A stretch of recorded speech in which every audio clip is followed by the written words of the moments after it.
Okay, so got the bracelet in the ultrasonic, cleaning it.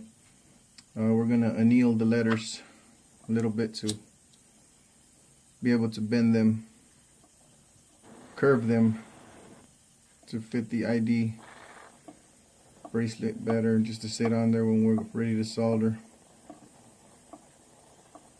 Just kind of heat it up around.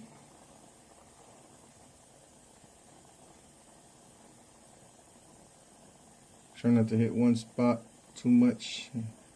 Heat it up evenly.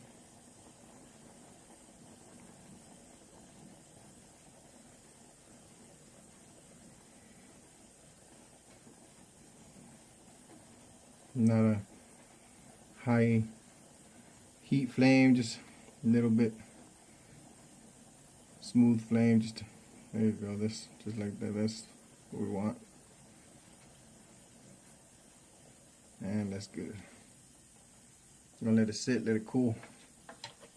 Then we're gonna pickle it, throw it in the ultrasonic, steam it, and bend it on our bracelet mandrel. So next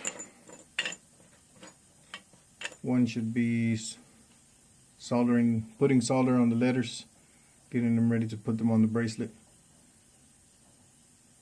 So yeah, let's get this done, man. About that time.